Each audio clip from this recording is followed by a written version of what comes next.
Só na cruz, Deus, vamos nos gloriar. Nela temos paz. Cruz, onde teu filho morreu, fez expiação por teu povo, afastou toda a ira e pagou o pecado, nos levando a ti, Deus Pai.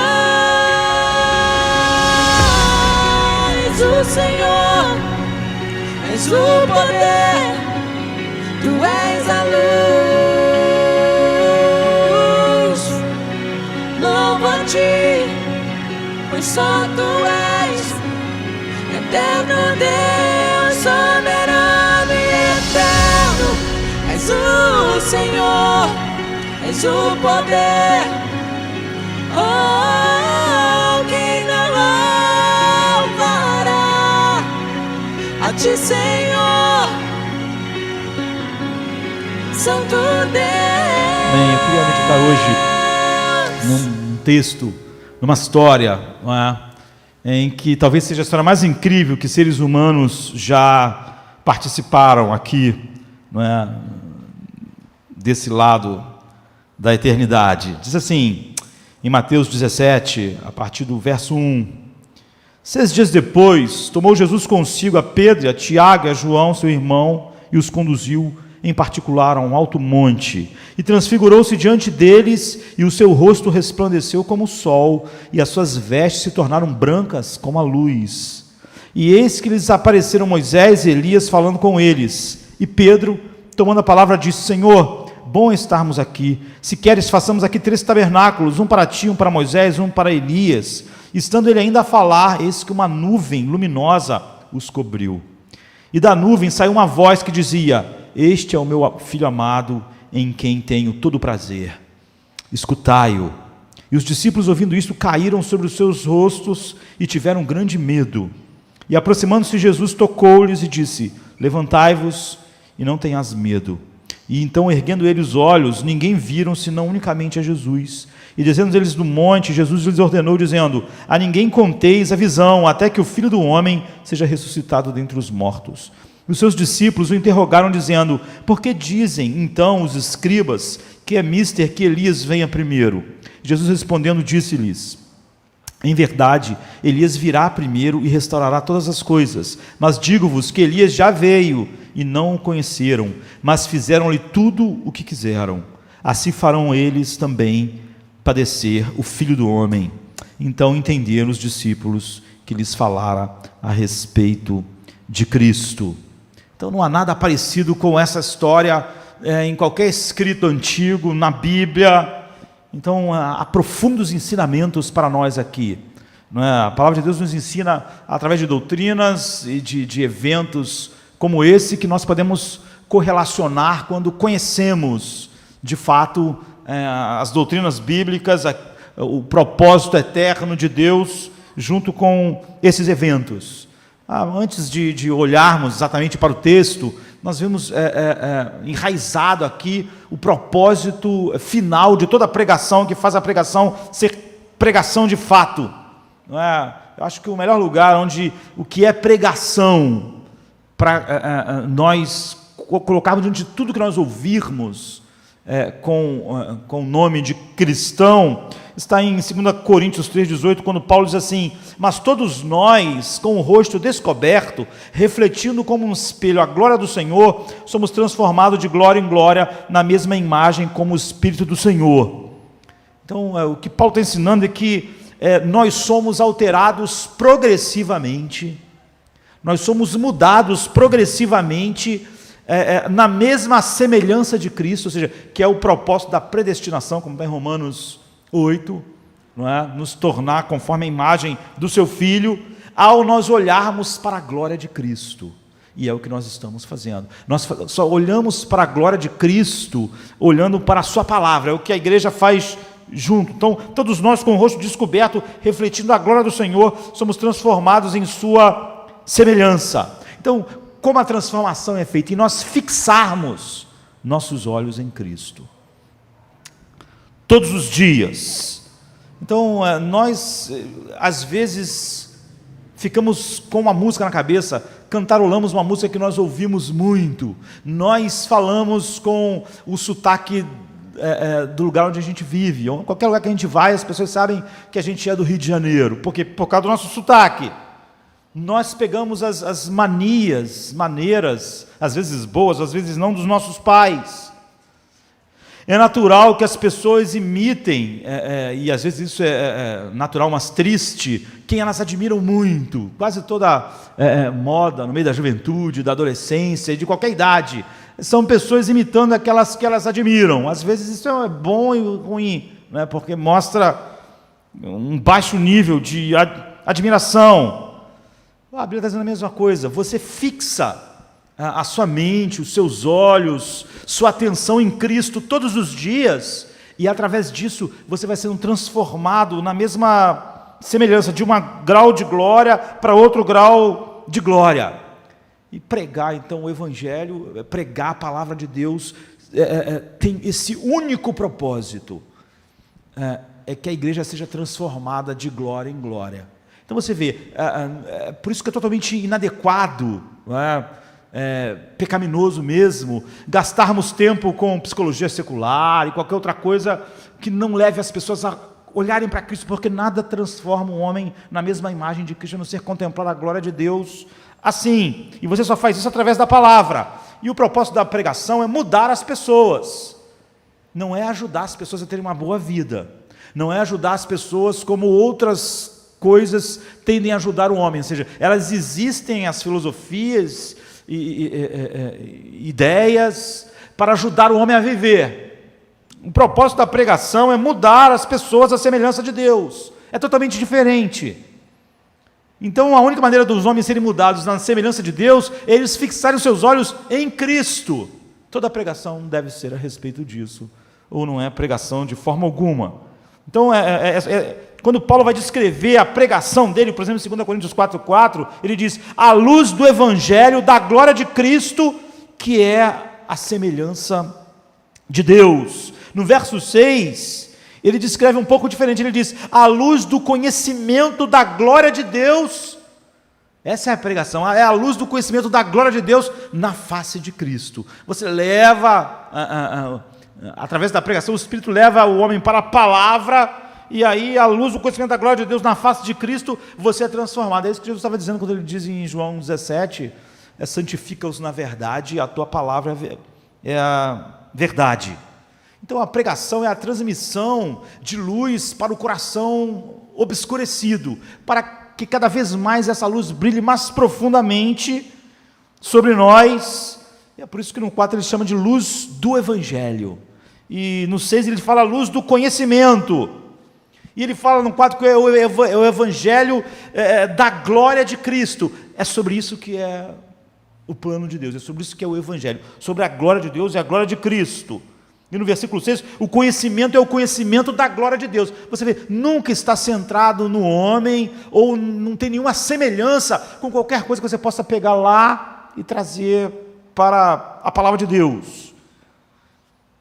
E Paulo diz que a glória de Cristo é a semelhança de Deus, ou seja, é porque ele é a exata semelhança do Pai, essa é a sua glória, no verso 4. E no 6 ele diz sobre a glória de Deus na face de Cristo. Você vê, você não tem como ter uma coisa sem a outra, sempre é sobre a glória de Deus brilhando em Cristo. Ou ele fala sobre a glória de Cristo, que é a imagem de Deus, ou a glória de Deus perfeitamente refletida em Cristo. Você vê, é sobre isso que é pregação, é sobre isso que a igreja se reúne, é sobre essa visão, é sobre algo daquilo que eles experimentaram no monte da transfiguração. Então a pregação é a exposição da glória divina para o coração dos homens, e essa glória divina só está em Cristo, e é para Cristo que a palavra de Deus sempre aponta e que o Espírito Santo nos leva. Não há nada na minha vida inteira que cativou ou que cative na minha experiência de todos nós regenerados, uma vida de santidade, uma obra poderosa e convincente do Espírito em relação a isso, que não seja a contemplação diária da beleza de Cristo. Não simplesmente acontece, o Espírito faz nos levando assim. Nós sabemos que o grande problema do mundo é um conflito entre glórias, a glória do mundo e a glória de Deus. Esse é o problema do coração do homem. E a glória do mundo e os seus breves e efêmeros prazeres, e a glória de Deus e os seus prazeres sem fim. Essas duas glórias competem pela sua lealdade, a lealdade no seu coração. Quando você não está capturado pela beleza da glória de Deus, não se engane, você está capturado pela beleza da glória de algo que substitui Deus. Esse é o desafio de toda a pregação. Toda vez que nós vamos para a palavra de Deus. Então eu quero olhar aqui nesse texto que a gente leu, que no momento que acontece isso, que está em Mateus 17, a vida de Jesus está indo para os momentos mais escuros. Está tudo se direcionando para o Calvário.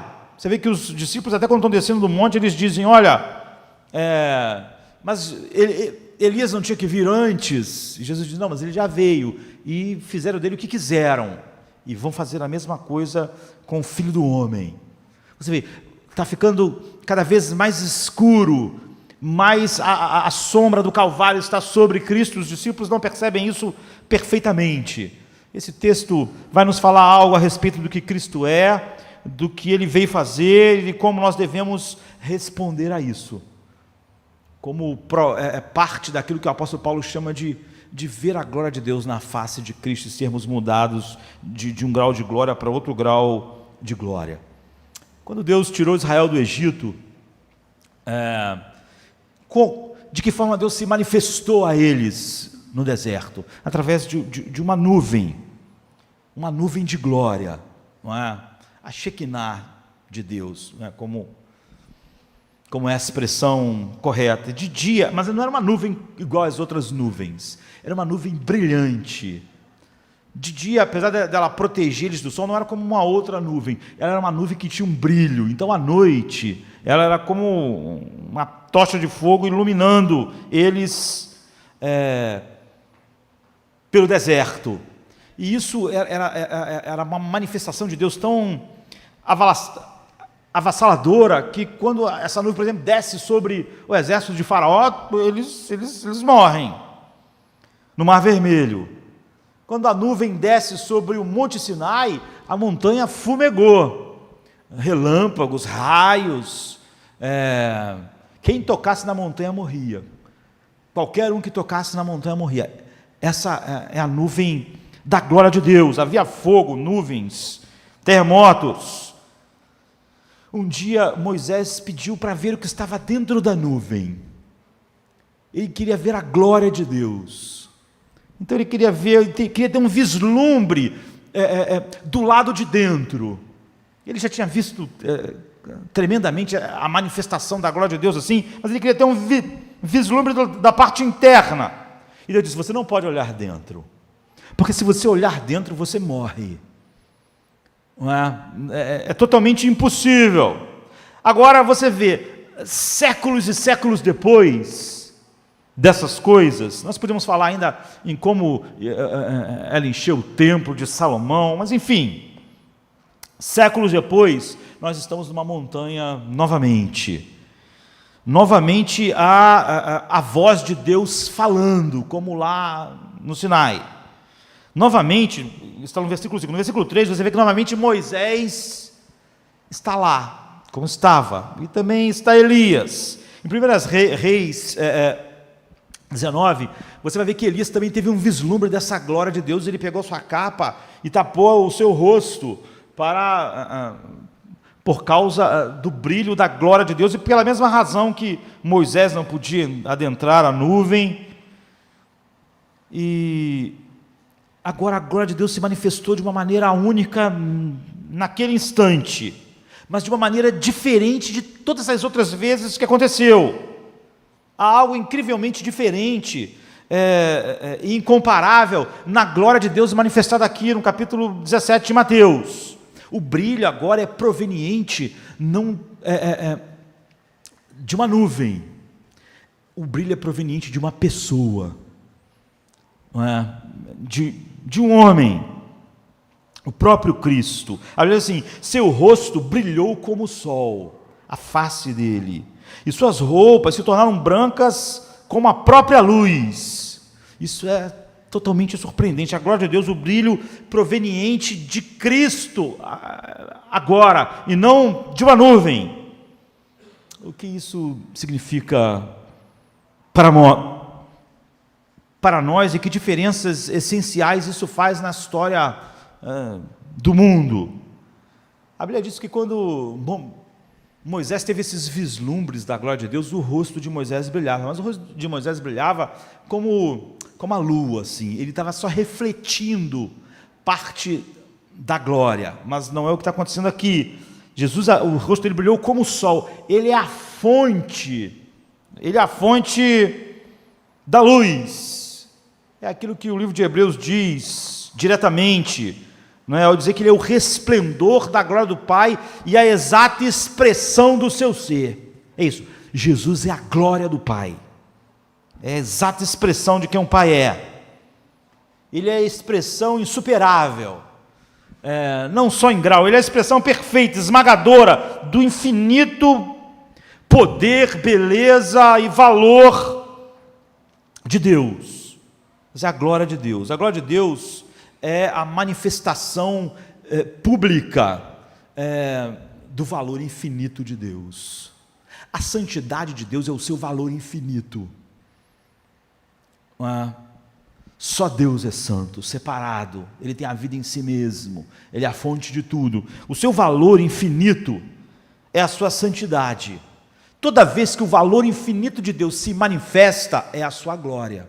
Então, quando o céu, quando a natureza manifestam algo desse valor infinito de Deus, o que a Bíblia diz? Os céus manifestam a glória de Deus. Ou seja, é uma manifestação pública do valor infinito de Deus.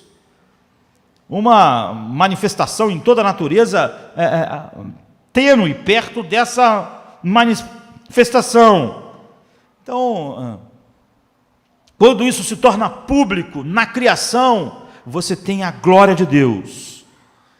E Jesus é a própria nuvem de glória, é o resplendor da glória do Pai em forma humana. E Ele é a representação exata do ser de Deus, diferente de todo o resto da criação, que é uma demonstração tênue do que Ele é. Então é por isso que Paulo estava dizendo que nós contemplamos a glória de Deus na face de Cristo e somos transformados de glória em glória. Nós não é só que nós temos que olhar para Cristo, em nenhum outro lugar você teria a revelação de Deus que transforma, a não ser ali, porque é a revelação perfeita. Eu não sei quão forte a Bíblia poderia ir para nos mostrar a diferença total entre Jesus, ao mundo inteiro, mostrar a diferença entre Jesus, Moisés e Elias. Jesus não era mais alguém apontando para a glória de Deus, é isso que Moisés era. Um profeta que apontava para a glória de Deus. Elias era um profeta que apontava para a glória de Deus. Jesus é a glória de Deus. Ele não é mais um profeta apontando, ele é o Deus glorioso a quem Moisés apontava, ele é o Deus glorioso a quem Elias apontava. Isso significa um monte de coisas para nós temos que escolher poucas para olharmos brevemente. Há muitas implicações. Então, Jesus não aponta para Deus como todas as outras coisas apontam. Ele é o coração de Deus. Eu estava lendo um livro há pouco tempo, de Luc Ferry, é um filósofo francês, ainda está vivo. Ele escreveu um livro sobre uma breve história do pensamento humano. Assim, então é um grande livro, porque o que ele se propõe em 300 páginas, falar sobre o pensamento humano, sobre toda a história do pensamento humano. Então, um capítulo sobre os gregos e a cultura greco-romana, depois os romanos influenciados, depois o cristianismo, iluminismo, com o seu humanismo, depois pós-modernismo. Enfim, é um livro grande, mas que tenta, num capítulo só, falar sobre cada parte da história do pensamento humano. Quando ele chega à transição da filosofia grega para o cristianismo, que é o que aconteceu, ele faz algumas declarações surpreendentes para um homem secular, já que Luc Ferry não é cristão, não é uma pessoa totalmente secular. Ele ressalta que o cristianismo substituiu totalmente a filosofia greco-romana, porque filosofia tenta sempre responder às grandes questões da vida. Quem somos nós? Por que nós estamos aqui? Enfim, os grandes questionamentos do coração do homem.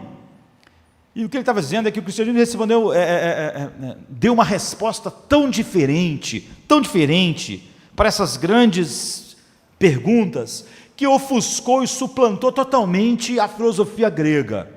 De tal maneira que, brilhou de tal maneira que a filosofia grega se recolheu diante do brilho dessa diferença. Então, os autores gregos acreditavam que o universo, o centro do universo, tinha aquilo que eles chamavam de os logotipos. E, em outras palavras, no coração do universo existia a realidade última. E você, de alguma maneira, tem que descobrir qual é a realidade última do universo para que a sua vida se conecte a essa realidade última.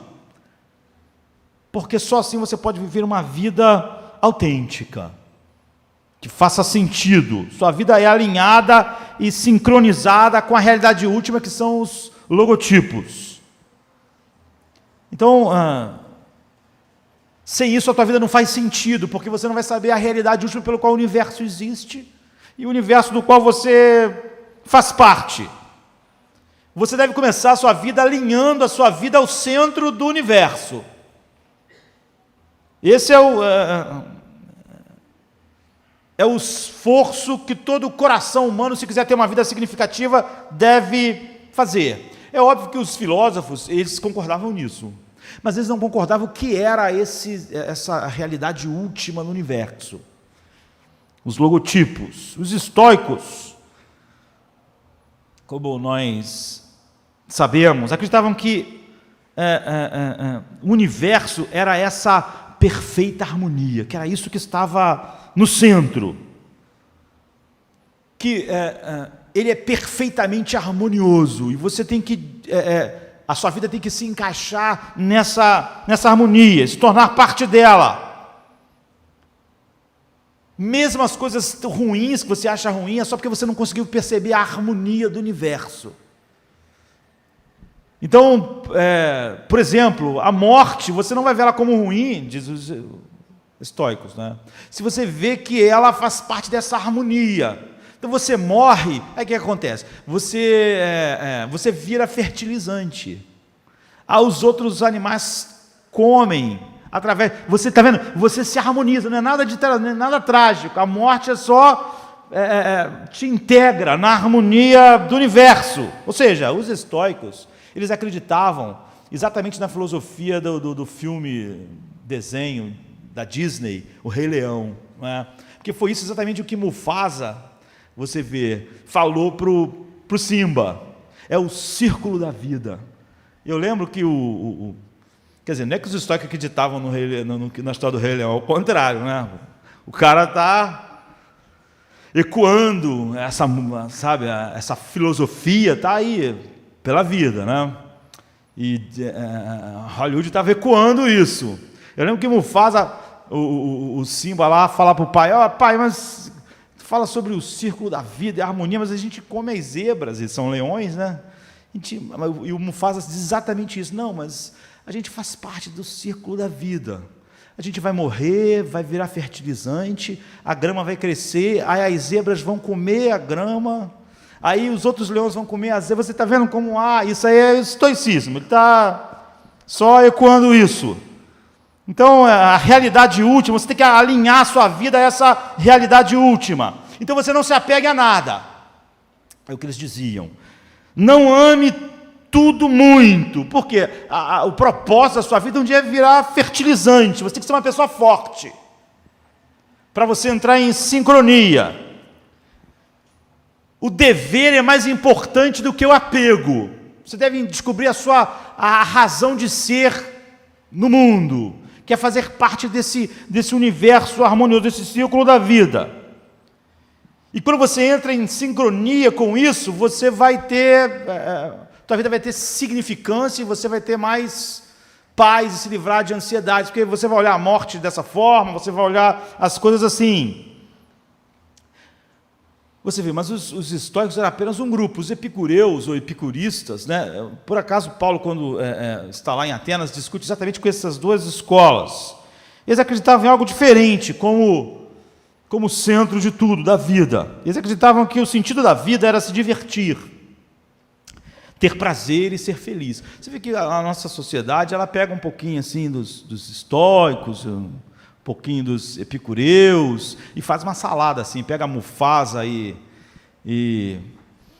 Simba, e mistura com essa ideia. Por exemplo, é totalmente popular, né? O sentido da vida é você se divertir, ter prazer e ser feliz. Você tem que buscar ser feliz. Você precisa descobrir quais são as suas verdadeiras paixões, quais são os seus verdadeiros dons. Então você tem que descobrir os seus verdadeiros sonhos. E você precisa levar uma vida em sincronia com essas paixões, com esses sonhos, com esses dons. O que você quer ser? O que te desperta as suas paixões mais profundas? Quais são as suas capacidades? Como elas te ligam a isso? Você precisa viver para isso. Então, eles disseram o que muitas pessoas dizem hoje o tempo todo. Encontre a realidade última, isso é o que é mais importante. E depois, quando você encontrar a realidade última, alinhe a sua vida a essa realidade última. Porque ela é a razão de todas as coisas existirem. O que os cristãos disseram? Disse Luc Ferry. O que foi tão surpreendente para aquela cultura quando os cristãos chegaram? Eles assim, quando os cristãos chegaram, eles disseram: nós sabemos o que está no coração do universo. Nós sabemos a realidade última. Nós sabemos o princípio. Nós sabemos o que o Logos é, que era a busca, que é a busca da filosofia. Então, Logos para os gregos era essa harmoniosa estrutura impessoal que rege, e divina, que rege todo o cosmo. Eles chamavam isso de Logos.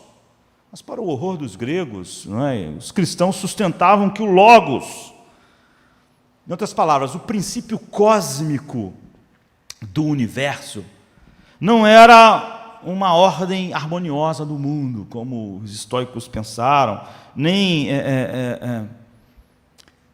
aquilo que os epicureus filosofaram, mas que havia uma única personalidade, única em um indivíduo excepcional chamado Jesus Cristo.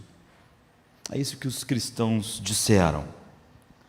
É por isso que o Evangelho de João começa assim. No princípio era o verbo, aqui em português, mas lá é o Logos, por causa da filosofia, porque buscar o Logos foi sempre a busca da filosofia. E ele está dizendo, olha, João sabia a busca de todo mundo sobre o Logos, que a filosofia grega é melhor do que ninguém, já que nós podemos dizer que lá na filosofia grega, o ápice da filosofia já tinha sido alcançado séculos antes de Jesus chegar. E João está dizendo, a realidade última, o centro do universo é uma pessoa, não é um princípio, não é algo abstrato. Luc Ferry, então, ele continua dizendo assim, isso foi totalmente revolucionário. Se o coração do universo não era uma força impessoal, como os gregos acreditavam e as religiões orientais acreditam até hoje, mas uma pessoa, isso significa uma ênfase sem precedentes sobre a ideia e a importância, por exemplo, ele está dizendo, do amor. Os gregos não diriam que o amor era o mais importante, ou o relacionamento, porque o centro do universo, o logos do universo, por exemplo, para os epicureus, para os estoicos, era essa harmonia, não é? Entre todas as coisas, sabe? O leão comendo a zebra, depois o leão virando fertilizante, tudo se harmonizando. Então, Ferri continua, por descansar seu caso sobre uma definição da pessoa humana, essa foi uma ideia sem precedentes. Por exemplo, o amor, o cristianismo estava para ter um efeito incalculável sobre a história das ideias humanas. Para dar um exemplo, é bastante claro que sem essa reavaliação cristã da pessoa humana, a filosofia dos direitos humanos jamais existiria como nós conhecemos. Toda ela, ele está dizendo, nunca teria se estabelecido se não fosse essa declaração que o Logos é uma pessoa. Você vê, Luc Ferry é totalmente secular, é um filósofo. Ele não é cristão. Ele está dizendo, olha, quando os cristãos começaram a dizer que o coração do universo é uma pessoa e em sua relação lá infinita, na divindade, manifesta esse amor que existia antes dos tempos eternos, criando um mundo para manifestar isso. Então, as pessoas criadas e o mundo criado ganham uma importância incrível, e as pessoas mais ainda. E ele diz, toda a ideia de direitos humanos e de dignidade humana nunca teria sequer começado se isso não tivesse acontecido. Mas é mais do que isso. Ele só está chamando a atenção para um dos pontos de como foi revolucionário a ideia do Logos ser uma pessoa e não uma força impessoal. Então, o cristianismo diz que a realidade última não é um princípio abstrato, mas que a mesma coisa, a vida só faz sentido se você estiver em sincronia com o Logos. Isso já era a realidade crida. Ou seja, eu faço parte de algo enorme e minha vida só faz sentido se eu descubro a razão pela qual eu existo. E como eu me encaixo nisso, e como eu me relaciono com o princípio último do universo. No caso, no caso, não é um princípio impessoal, mas é uma pessoa. Então, o coração da realidade, a razão de tudo existir, é uma pessoa que você pode conhecer, amar, que pode amar você, e a quem você pode adorar e ter prazer infinito. É sobre isso que Paulo estava dizendo lá, que nós devemos contemplar a glória de Deus na face de Cristo. É sobre isso que João estava dizendo. Você pode experimentar o seu deleite, uma relação de amor, e se você tem essa relação verdadeira, a sua vida se alinhou com o Logos, se alinhou com a razão pela qual o universo existe, está alinhada com a realidade final. Ou seja, mesmo Luc Ferry diz, o cristianismo redefiniu a salvação, de uma maneira totalmente... A salvação, como o homem esperava, foi totalmente redefinida. Porque Jesus Cristo não é apenas uma pessoa legal, uma pessoa com uma filosofia, alguém com uma certa glória que aponta para a glória de Deus. Ele é a glória de Deus. Ele significa a realidade final de todas as coisas. Nele tudo foi criado, para Ele, por causa dEle. Ele é o Logos. Essa é a primeira coisa. Isso é quem Ele é. É por isso que João começa o seu livro dessa maneira tão incrível. No princípio era o Logos, e o Logos estava com Deus. Todo mundo que leu, sabia sobre o que estava sendo dito. Jesus é a realidade última. Ele é a razão de todas as coisas. Ele não é um homem, um filósofo, alguém que aponta, ele não é nem um dos profetas. Ele é a razão de tudo. Em segundo lugar, a transfiguração nos mostra o que ele veio fazer. Primeiro, ela nos mostra isso, quem ele é. Mesmo um homem secular, como Luc Ferry, olhando só a história das ideias humanas, pôde chegar à conclusão de quão revolucionário foi aquilo que o cristianismo fez e trouxe e mudou totalmente a história do mundo. E mesmo hoje quem nega o cristianismo, ele está dizendo, ele mesmo não é uma pessoa secular, diz, o mundo vive baseado no que fala de direitos humanos, da dignidade da pessoa, tudo isso não existiria, e não existia, sem essa realidade. Em segundo lugar, nos mostra o que ele veio fazer. E muitas pessoas não gostam quando leem, como a Bíblia diz, que se o homem, a glória de Deus é mortal para os homens, por causa daquilo que eles são, que Deus que apareceu no Antigo Testamento, descrito, por exemplo, no Sinai, ninguém podia tocar a montanha, senão morria. Que mesmo uma vez por ano o sumo sacerdote tinha que ser com muito sangue, com medo, entrar no Santo dos Santos, onde a glória de Deus estava. Muitas pessoas não gostam, mesmo no Sinai, um animal que tocasse a montanha morreria. Tem gente que fica ofendido, o que faz parte do coração orgulhoso e pecaminoso do homem. Mas imagine se eu dissesse para você que se você estivesse andando no Rio de Janeiro, ali na Avenida Rio Branco, e um elefante caísse do 5º andar, não me pergunte o que ele está fazendo lá. Mas se ele cai em cima de você no 5º andar, você ficaria ofendido? Você acharia um absurdo? Não, mas é óbvio que seria mortal. Mortal. É assim, quando Uzá encostou na arca, ele morreu, por causa da glória de Deus. Quando o elefante cai em cima de você do 5º andar, a questão não é se você fica ofendido, você não fica ofendido com isso, você morre, é uma lei física. Por quê? O ser do elefante é grande demais para o seu ser suportar ele. Se tivesse caído um mosquito ou uma borboleta, você não morreria. Mas caiu um elefante. O teu ser é fraco demais para suportar o peso do elefante que caiu do 5º andar. Então te esmaga, te mata. Se você olhar diretamente para o sol, e se você mantiver os olhos lá, sem piscar, os teus olhos vão ser queimados pelo sol. Quantas vezes, quando eu era criança, as pessoas vai ter o eclipse, mas tem que olhar com um filme, cuidado, é perigoso. Não é assim? Tem que olhar com uma lente, cuidado, você não pode ficar olhando para o sol diretamente. É óbvio, nós somos espertos e fechamos os olhos e tal.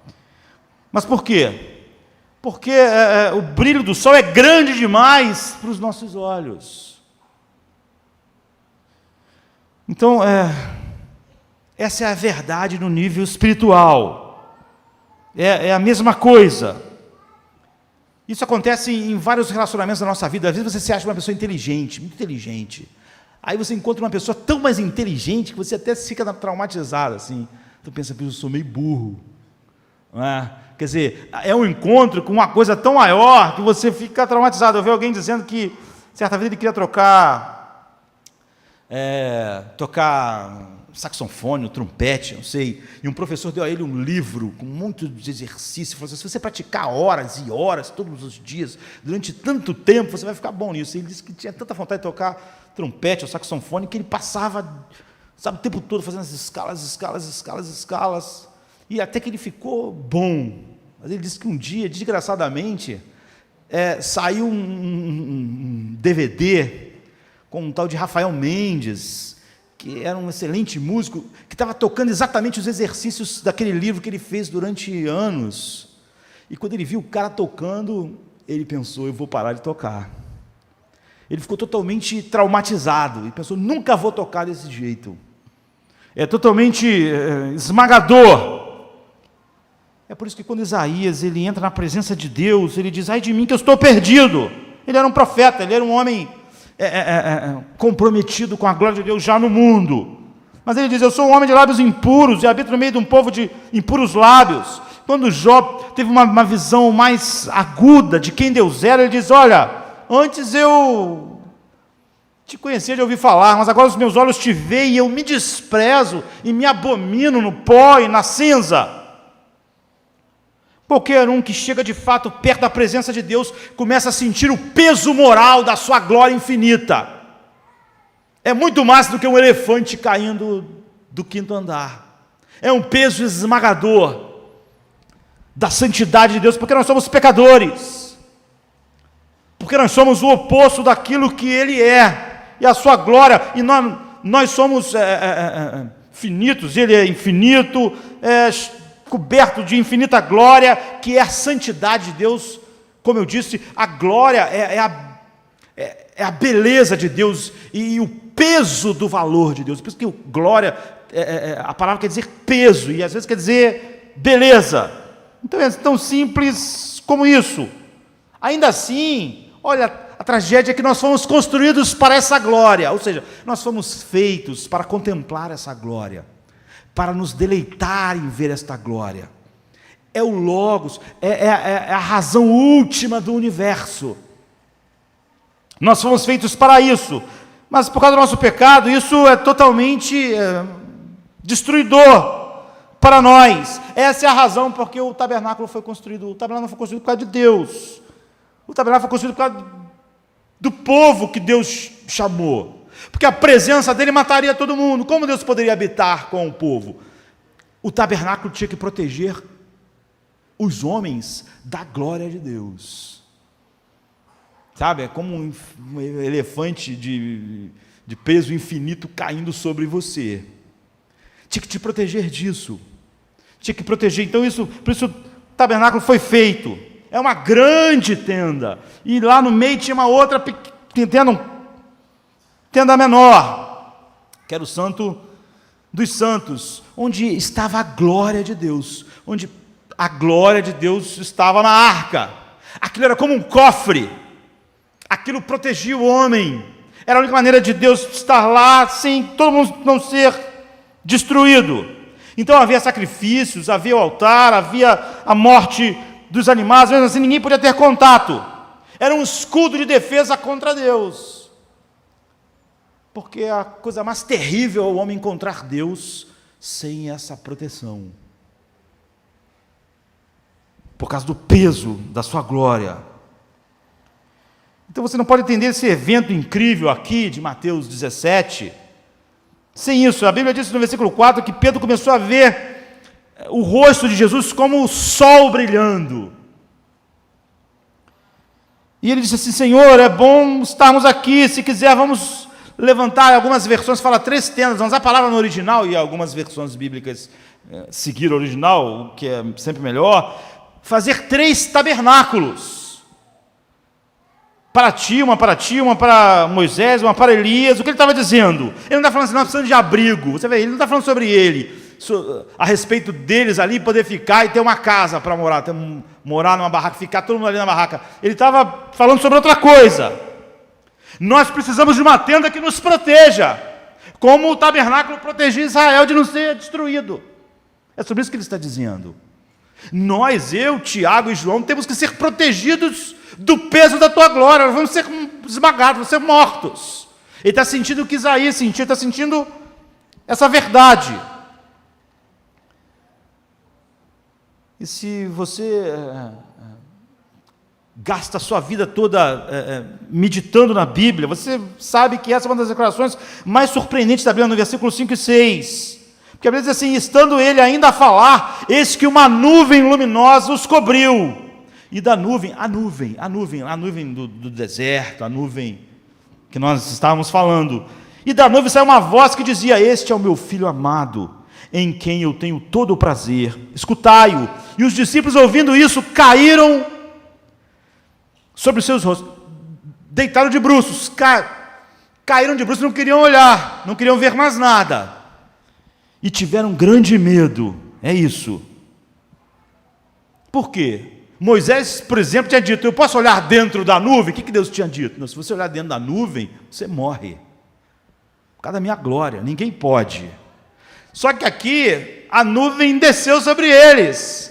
Ou seja, estava acontecendo o que Moisés tinha pedido. Eles estavam dentro da nuvem, a nuvem estava em torno deles, envolveu eles. Então, quando isso aconteceu, é claro que eles ficaram aterrorizados. Nós vamos morrer. Nós estamos perdidos. Mas eles não morreram. Por que não? Como algo tão surpreendente pode acontecer, tão diferente de tudo que já tinha acontecido? A resposta está ali, não é? A Bíblia diz que eles lá caíram de bruço, taparam lá, não queriam ver nada, mas que eles foram chamados. Mas assim, mas Jesus, se aproximando deles, tocou neles e disse: levantem-se, não tenham medo. E eles, erguendo os olhos, de novo eles resolveram olhar, já que Jesus estava dizendo isso, eles só viram Jesus. Só viram Jesus. E mais ninguém, a não ser Jesus. Então, isso é no capítulo 17, não é? Capítulo 27, quando Jesus morre, para quem nunca leu a Bíblia, eu vou dar um spoiler aqui. Jesus morreu e depois ele ressuscitou. Então, não fique chateado, mas não dava para... Né? Estou no 17, mas vou ter que contar o 27. Quando ele morreu, o véu que separava o lugar santo dos santos foi rasgado. Ele foi o último sacrifício. Ele foi, na verdade, o sacrifício. O sacerdote supremo. Ele diz assim em João 2, e confundiu todas as pessoas com essa declaração: derruba este templo para baixo, e em 3 dias eu o levantarei novamente. Ele está falando sobre o seu corpo. Como ele poderia se chamar de templo? A resposta é que ele é o único que protege você da glória de Deus. Como o templo protegia as pessoas da glória de Deus. Como o tabernáculo protegia as pessoas da glória de Deus. Como era a única maneira de ter um contato com a glória de Deus sem morrer, sem ser esmagado.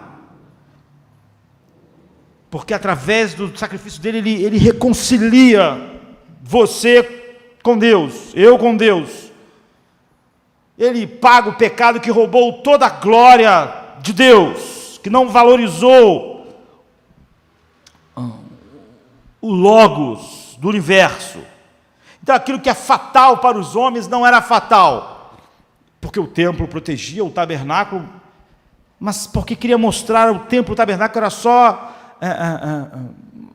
uma maneira de Deus apontar para Deus. Essa é a única forma de vocês serem protegidos da minha glória. É Cristo. Então o que ele fez? Ele morreu na cruz, mas mais do que isso, ele perdeu a sua glória para que você e eu experimentássemos isso. Filipenses 2 diz que ele se esvaziou da sua glória.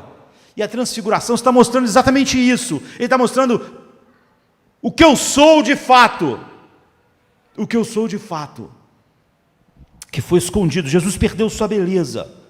Ele perdeu sua imponência. Ele perdeu o poder.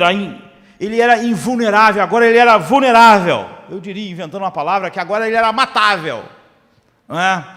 Ele não era. Mas ele se fez assim. Glória, beleza, poder, a imensidão foi escondida, totalmente escondida. Toda a sua glória. Um musical que depois tornou filme de Hollywood, né? Jesus Cristo Superstar. Não é bom, a história não é boa, porque é a visão de Judas das coisas. Mas tem uma cena que é interessante, que é quando ele é levado, Jesus é levado a Pilatos. A resposta de Pilatos é assim: quem é este homem quebrado e todo maltrapilho no meu corredor? Então esse é Jesus Cristo. Eu realmente estou muito surpreso, porque ele me parece tão pequeno. E ele não parece um rei. Ele não parece um rei. É isso. Tão pequeno. Não parece um rei. A Bíblia diz: ele perdeu a sua glória. Ele perdeu a sua glória. Por quê? Para quê? João 17, Jesus diz assim: Pai, eu quero que eles vejam a glória que eu tinha contigo antes que o mundo existisse.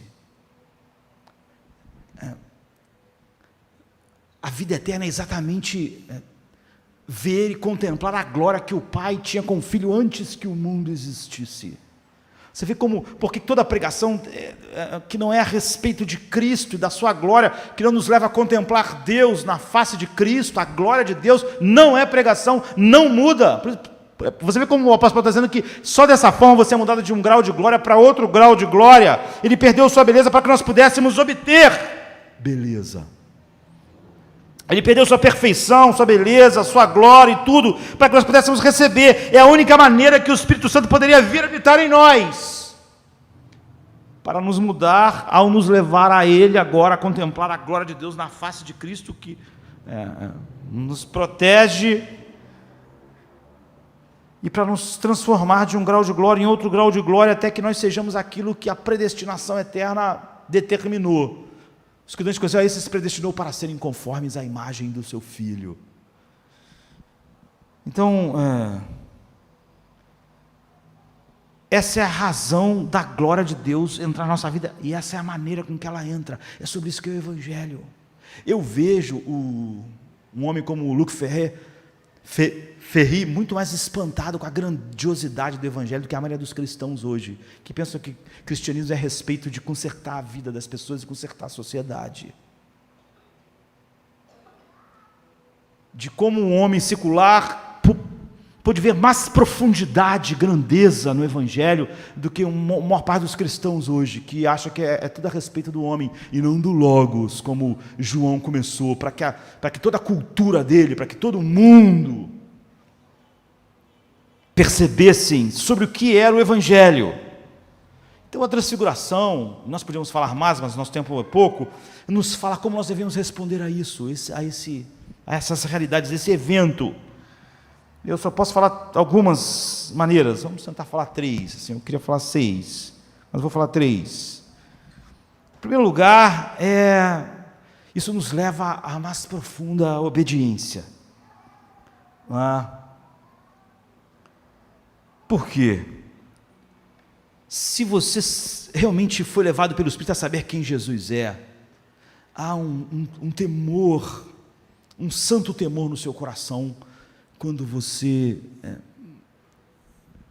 sabe que é nele que você está, e diante dele, ele é o Logos, ele é a razão de todas as coisas. Imagina se alguém tivesse dito para você que o fogo, você sabe o que é o fogo, o poder do fogo? O fogo está aqui, está, enfim, espalhado pela terra, pelo universo. Imagina se alguém dissesse para você que o fogo se tornou um homem. Como é que você ficaria diante desse homem? Se você soubesse que o fogo agora é aquele homem, o fogo se tornou aquele homem. O que o furacão agora se tornou um homem. E aí, olha, o homem que o furacão se tornou um homem, ele vai vir aqui essa noite.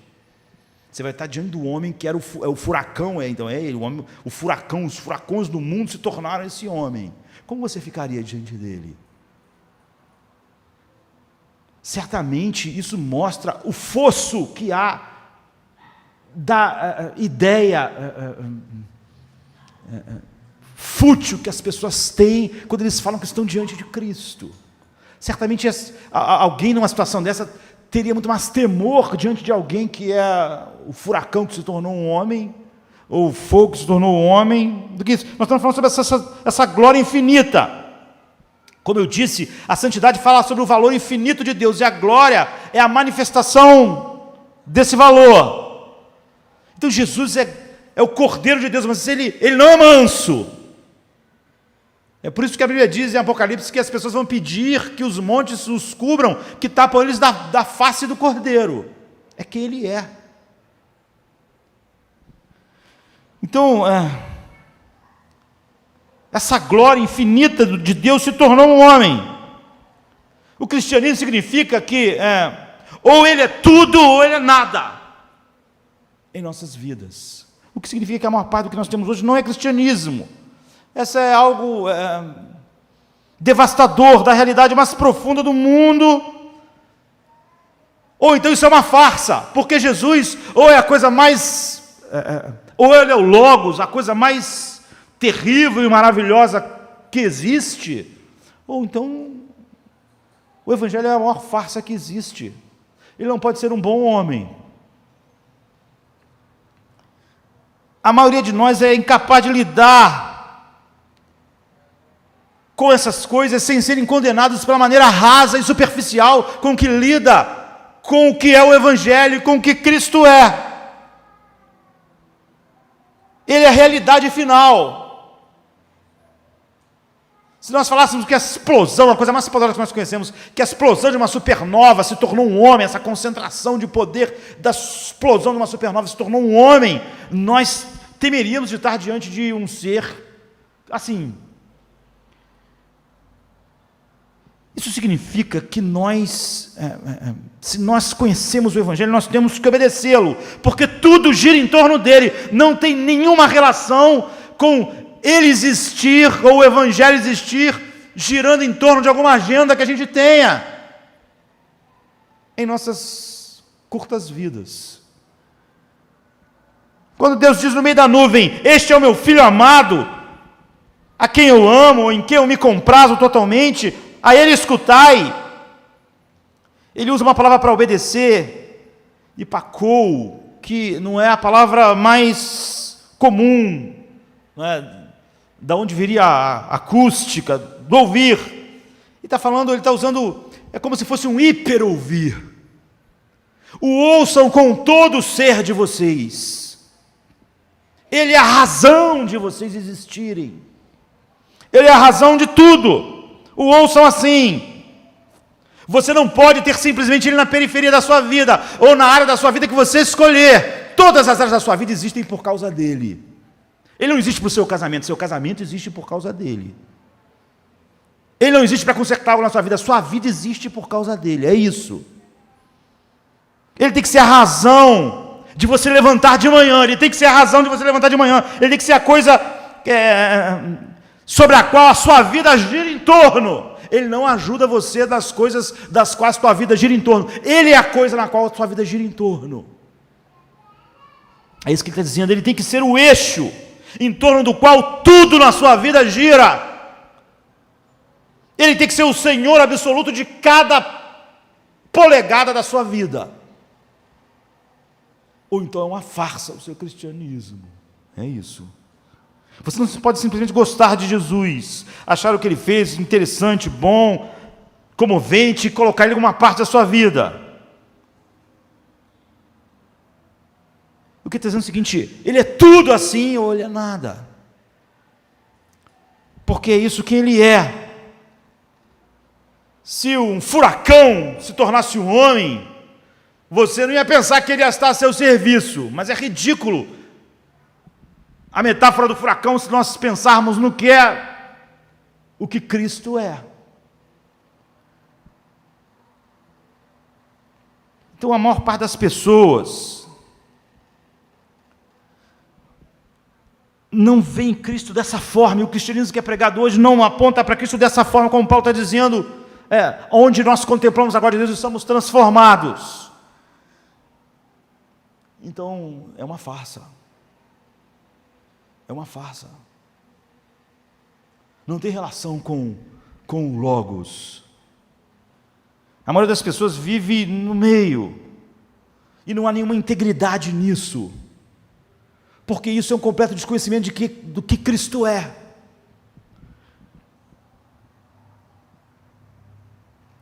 Então, ou é uma farsa, ou ele vai ser tudo assim. Não existe meio termo, porque ele é o Logos. Todas as áreas da sua vida, você tem que levar diante dele e dizer, manda-me, diga o que é, como é o casamento, como é a relação com as pessoas, como isso te glorifica, como isso manifesta a glória de quem tu és, como isso manifesta a ti como Logos da vida. É sobre isso que o cristianismo é. Ele não é um Deus manso. C.S. Lewis diz isso a respeito do leão, não é? Ele é bom, mas não é manso. Era essa a ideia que ele estava querendo dar. É infinitamente mais do que um furacão se tornar um homem, ou poder da explosão da supernova. Em segundo lugar, Você tem que adorá-lo porque Ele não é um Deus chato. A igreja não tem que encontrar maneiras de te estimular a adorar a Ele. A única explicação para isso é porque Ele é uma farsa. O cristianismo é uma farsa para alguém. Você imagine você estar diante dessa realidade. A palavra glória significa importância, peso, mas também significa beleza. Por isso que no Velho Testamento, sempre que fala sobre glória, fala sobre a visão de Ezequiel, as visões, arco-íris, faíscas, luzes. Porque todos nós estamos ansiando por essa beleza final. Ele é essa beleza, Ele é o esplendor da glória do Pai. Quando você pensa em beleza, você nunca está pensando em coisa útil. Beleza não tem nada a ver com utilidade, não é assim? Você olha para um céu lindo e o pôr do sol, você não pensa, qual a utilidade disso? Ah, então não me interessa. Você fica, olha que lindo. Isso é, adoração é isso. Quando você está diante de Cristo, você adora. A sua vida é uma vida de adoração. Você não precisa de estímulos que não tenha nenhuma relação com Ele, com essa beleza infinita. A beleza produz isso.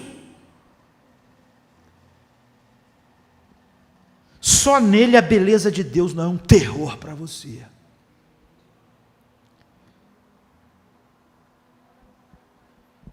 Só nele a beleza de Deus te anima e não te mata, finalmente. Mesmo psicologicamente, você quando vai à cruz, quando você vê a cruz, o que você vê é uma grande ameaça. Aquilo ali é o que a glória de Deus diz a seu respeito.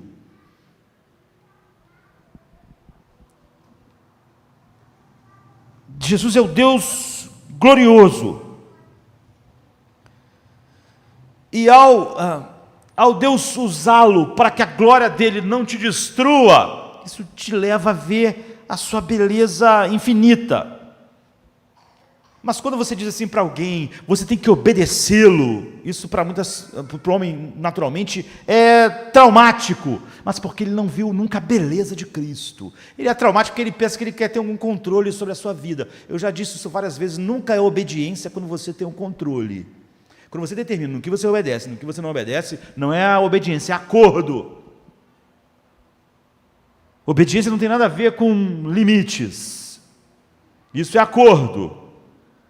Mas quando você vê a beleza do que a cruz traz, quando você compreende isso,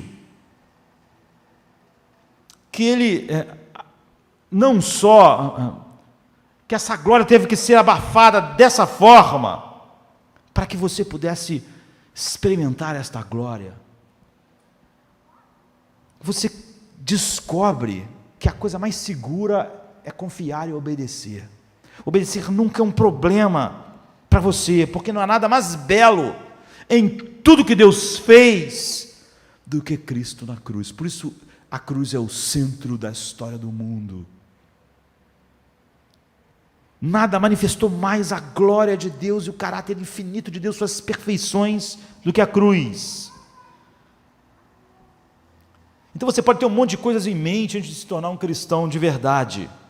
E as pessoas podem fazer várias coisas que, teoricamente, são boas, sem isso. Ser um pai, uma mãe, um filho, um bom filho, sob a nossa perspectiva.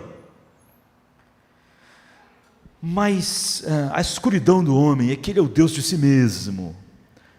Mas quando o Espírito Santo te leva a ver quem Cristo é, você não sente mais nenhuma ameaça. Porque você contempla tudo que Ele fez e tudo aquilo que Ele... toda a glória encoberta, todas as coisas que Ele deixou, para que você pudesse de novo ter a glória de Deus, não como um terror, mas como um deleite, que você se entrega a esse deleite. É isso que John Newton, por exemplo, diz no hino, o autor de Amazing Grace, não é? Ele diz assim: nosso prazer e nosso dever, embora opostos antes, nós tínhamos um dever para com Deus, mas nosso prazer estava em oposição do que o pecado é, não é? Ele diz, desde que nós vimos a beleza de Cristo, essas duas coisas prazer e dever se uniram para sempre e não vão se separar nunca mais. Ou então William Cowper, que é um poeta famoso, diz assim: ao ver como Cristo cumpriu a lei e ao ouvir a voz do perdão que ecoa do seu sacrifício perfeito, isso transforma escravos em filhos. E o nosso dever agora sempre é a nossa escolha. Em último lugar, para nós encerrarmos, isso vai nos levar a viver uma vida neste mundo pacientemente. Você vê que, como eu disse, os dias de Jesus aqui estão ficando cada vez mais escuros. Os discípulos perguntam sobre João Batista, eles fizeram com ele o que quiseram e vão fazer com o Filho do Homem também. Então, em cima da montanha, ele abriu brevemente para que eles vissem algo da sua glória. Jesus é Clark Kent, que de repente mostrou, por uma fração de segundo, ser o super tudo. Mas logo depois ele voltou a ser o Clark Kent só mesmo. Não houve heroísmo no final. Não houve um brilho infinito lá no Calvário. Houve humilhação. Ele escondeu toda essa glória. Ele não foi um Sansão que lá na hora H derrubou tudo e matou os inimigos. Por quê? Porque sua glória estava escondida. Porque ele teve que perder a sua glória e receber a ira e perder a face do Pai. No entanto, o trabalho foi feito, não foi? Mesmo em toda essa escuridão, nessa fraqueza, Deus estava trabalhando perfeitamente, não estava? Então foi assim que nós fomos resgatados.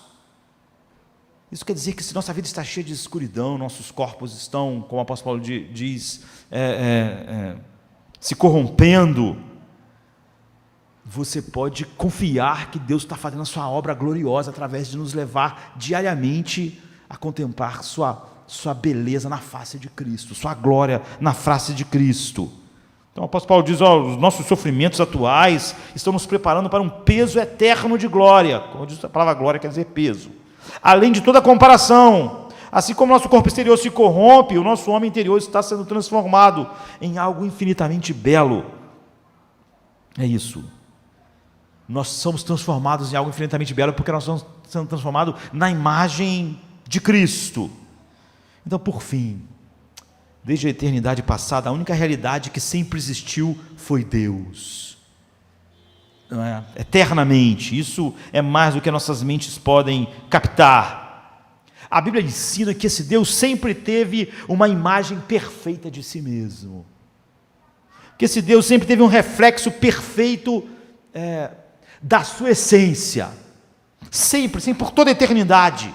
Um selo perfeito que marca a sua natureza perfeita, uma forma perfeita de expressão da sua glória. Sempre teve, por toda a eternidade. E quando você chega aqui, você chega à beira do inefável, da coisa mais gloriosa que as nossas mentes jamais vão poder experimentar. E ao mesmo tempo grande demais. Essa imagem, essa reflexão perfeita de Deus, tão perfeita, tão verdadeira, é uma pessoa, é o seu próprio Filho, é Deus, é coeterno, é igual, em essência e glória. Ele sempre foi a glória do Pai. É por isso que quando ele ora por nós em João 17, ele diz: para que eles vejam a glória que eu tinha contigo antes que o mundo existisse. E o prazer do Pai em seu Filho é um prazer nele mesmo. O prazer do Espírito em Cristo é o prazer nele mesmo. É por isso que todo o plano eterno do Pai é focado no Filho, e tudo que o Espírito Santo faz é manifestar o Filho. Uma vez que o Filho é a imagem do Pai, o reflexo de Deus, o selo de Deus, e de fato Ele é Deus, você vê que todo o prazer de Deus está voltado para o próprio Deus, é um prazer em si mesmo.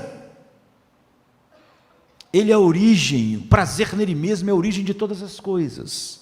Ele ama o Filho, se deleita no Filho, e tem prazer eterno no Filho, porque o Filho é a expressão exata dele mesmo. Quando Deus olha o Filho, Deus está olhando O pai está olhando no espelho, ele é a exata expressão do pai. E o pai disse: esse é meu filho amado em quem eu me comprazo. Essa é a realidade, esse é o princípio. Isso soa para nós, homens, como vaidade. Esse deleite final em você mesmo, em olhar você no espelho. E porque é presunção, é egoísta. Existem coisas muito maiores do que nós mesmos. Sermos focados em nós mesmos mostra o trabalho horrendo do pecado em nós, mas não em Deus. Em nós é pecado porque nós fomos criados para algo infinitamente melhor. Nós fomos criados para o Logos, para manifestar o Logos.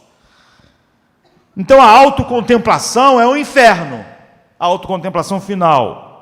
Mas a autocontemplação é o prazer infinito de Deus. Porque Deus é justo em amar a coisa que é maior. Deus sempre é justo, e amar aquilo que valorizar aquilo que é menor mais do que o que é maior é injustiça. Nunca vai haver injustiça em Deus, mas é injusto quando nós nos valorizamos ou nos colocamos no centro, porque o Logos é o centro de tudo, é o pecado eterno. Então você vê, isso se aplica a Deus. Se Deus não valorizasse acima de todas as coisas Ele mesmo e a sua beleza infinita refletida no Filho, Ele seria um idólatra, porque Ele estaria adorando algo que foi feito para refletir essa glória. Como é que Deus poderia fazer isso? A única maneira de Deus não ser idólatra é Ele ter um prazer infinito em si mesmo, e na expressão perfeita do que Ele é, que é Cristo. Então quando Ele olha para Cristo e vê a expressão perfeita de si mesmo, Deus Pai, Deus Filho e o Deus Espírito Santo, Ele tem um prazer infinito, porque é um reflexo perfeito do que Ele é. E essa é a essência da justiça, ser movido para ter um prazer infinito naquilo que tem um valor infinito, e é o que Deus é. O problema do pecado é que você coloca as suas maiores afeições para aquilo que é menos, no menor, do que aquilo que suas afeições foram feitas para estar adorando. Assim, a justiça de Deus e o seu zelo infinito faz com que Ele tenha essa alegria infinita em seu Filho. Esse é o meu Filho amado em quem eu me comprazo. Ele seria injusto e idólatra se qualquer coisa do plano dele ou o prazer infinito do seu coração não estivesse em seu próprio Filho, que é o reflexo de quem Ele é, que tem um valor infinito. E nós fomos criados e predestinados para sermos conforme a imagem do seu Filho, para refletir isso. E nisso reside o maior obstáculo, nesse prazer de Deus infinito, na sua própria glória, o maior obstáculo da nossa salvação. A glória de Deus é mortal porque nós, pecadores, roubamos a glória de Deus, a glória declarativa de Deus, ao não vivermos para a glória para o qual nós somos criados. Esse é a tragédia humana. E porque Ele valoriza totalmente a sua glória, refletida perfeitamente em seu Filho, é que o mundo inteiro está condenado, porque o homem não reflete isso. E é por isso que os homens vão pedir para escapar e se tapar da face do que está sentado no trono e da ira do Cordeiro. Mas aqui, ao mesmo tempo, reside o fundamento da sua e da minha salvação. Pois precisamente porque o Pai ama infinitamente o seu Filho, tornou possível Ele nos amar em Cristo. Em Cristo Ele nos amou antes da fundação do mundo e nos predestinou para Ele, só por causa do Filho. Tudo isso é só por causa do Filho, não é por causa de nós. As razões não têm nenhuma relação conosco. Só em Cristo foi possível o Pai escolher, separar e amar um pecador perverso como eu e aceitar Ele no Filho. Por causa do Filho, pelo sacrifício perfeito do Filho que restaurou o insulto infinito feito à sua glória em cada pecado por pensamento, intenção e ato na minha vida. Então, Deus é o mais excelente de todos os seres que existem. Deus Filho é a exata expressão dessa glória. Foi isso que João, Pedro e Tiago tiveram um vislumbre naquele dia. Por isso que João pode começar o seu livro dizendo: no princípio era o Logos. Então o Pai amou a imagem da sua própria glória com uma energia perfeita, e é assim que Ele ama o Filho. É o maior poder que existe no universo. Nossa eternidade é exatamente conhecer e entrar e ter uma visão perfeita dessa glória, para que eles vejam a glória que eu tinha contigo antes da fundação do mundo. E essa glória entre o Pai, o Filho e o Espírito, essa alegria, esse é o gozo perpétuo da divindade. Toda a eternidade flui na divindade. É para isso, é nesse lugar que o Evangelho nos leva, através do Logos, e nós permanecemos lá, e é assim que nós somos mudados de um grau de glória para outro grau de glória, porque nós nos deixamos converter todos os ressentimentos triviais, prazeres efêmeros, buscas triviais da vida, e nos juntamos na alegria que o Pai tem no Filho, e tudo mais fica sem cor, perde todo o charme, porque nós nos deliciamos naquilo que Deus se delicia, nas suas próprias perfeições, refletidas em Cristo, nessa beleza infinita. Isso é o Evangelho. Fora disso, tudo que nós chamarmos de Evangelho é uma farsa. E essa é uma tragédia. E por isso todos nós somos chamados a pregar o Evangelho e ter uma vida digna do Evangelho. Vamos ficar de pé. Vamos orar. Só na cruz, Deus, vamos nos gloriar. Nela temos paz. Cruz, onde teu filho morreu, fez expiação por teu povo, afastou toda a ira e pagou o pecado, nos levando a ti, Deus Pai. És o Senhor, és o poder, tu és a luz. Louvo a ti, pois só tu és eterno Deus, soberano e eterno. És o Senhor, és o poder. Oh, quem não louvará a ti, Senhor, Santo Deus.